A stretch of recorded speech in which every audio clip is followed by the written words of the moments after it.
Let's play a game. The rules are pretty simple. You must assemble the most interesting 3-watch collection, under the proviso that they're all French brands. Here's our trio. For the daily wearer, something a bit more subtle is in order, but with enough interesting details to fit into this curious triad. The acetate flanks, interchanging Roman and Arabic numerals, and square shape of the Briston Streamliner Kennedy should just about do it, I think. At 36 by 36 mm, it's a perfect square, with the short lugs jutting out just a tad. With its tortoiseshell inserts, Briston tried to capture the American preppiness that also inspired the model's namesake, while a lapis cabochon sits at the 12 o'clock crown.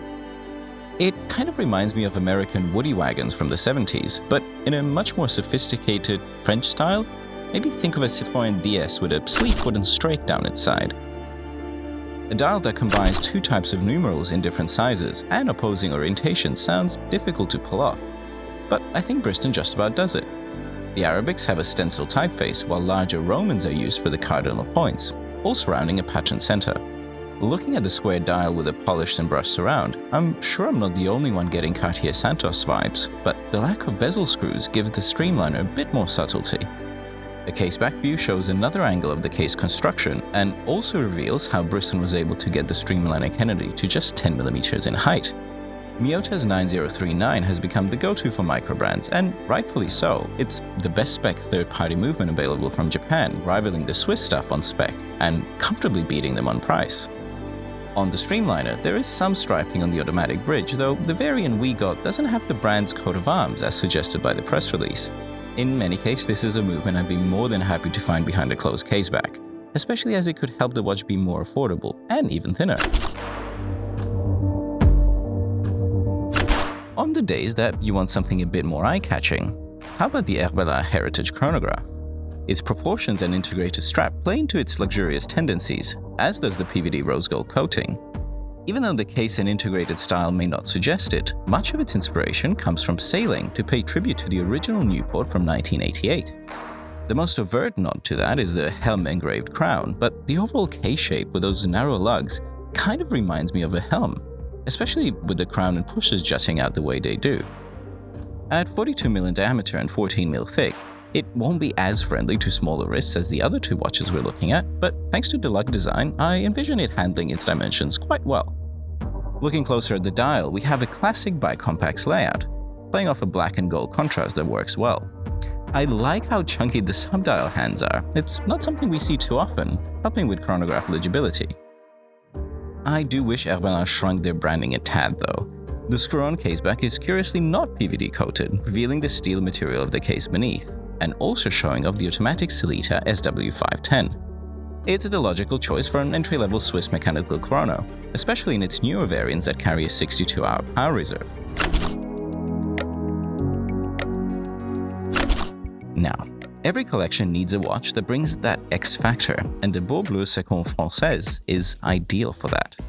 It's also fitting to end on this one, as it's the most French of the 3 watches in some ways, sporting a movement by Francéclat. But first of all, what are we actually looking at? Well, if you've seen a Raqueta Copernic before, you might have some idea. The 3 seemingly interlocking rings of the dial are the hands, featuring small arrows that point to the hours, minutes, and seconds. And it's the latter indication that's particularly interesting, as the ring is actually mounted on a transparent disc, making it a mystery dial. As for the dials themselves, there are 2 variants, the 1924 you see here with a matte sector style, and the 20.24 that replaces the printing with embossing and goes for softer colors. They're certainly handsome, if a little cluttered. I'd personally prefer a bit less text. Removing the Seconde Française and Automatique lines could help. On the wrist, you can expect the Seconde Française to wear really well. The 39 mm diameter and 45 mm lug-to-lug are already good indicators of that, as is the 10.2 mm thickness. But what really sets the wearing experience apart is that Beaubleu has fully committed to the disco volante look, fully recessing the crown at 3. As the movement is automatic, you likely won't find yourself using it that much, and it makes for a much more sleek and unique look. Flip the pebble-like case over, and you'll be met with the Francéclat caliber FE. If you haven't heard of this movement before, I don't blame you. In fact, I'm not familiar with any other brand that uses it outside of the Festina group that owns a manufacturer. Combining the knowledge from owning Soprod and FE's own movements, the revived manufacturer is producing many of the structural elements near the French watchmaking epicenter of Besançon, while the timekeeping and gear train components are sourced from Switzerland. Spec-wise, a 46-hour power reserve and 4 Hz beat rate are nothing out of the ordinary, and the decoration isn't either.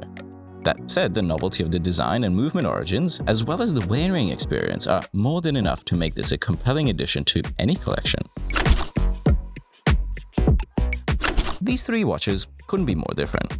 I'd be curious to hear which ones you'd pick up, and why, and what role they would play in your collections. If I had to pick just one, I'd go with the quirky Seconde Française, though the Briston is a close second. While I appreciate that its rotating circles and funky crownless case may not be to everyone's taste, I'm a fan of the Beaubleu's quirks. I just have to make sure I don't miss out seeing its limited edition. The Briston is the most affordable at €920, followed by the Beaubleu at $1,490, while the Herbelin Chrono expectedly is the priciest at $3,000. If you enjoyed this review, be sure to let us know by liking and commenting, and subscribe for more videos like this one.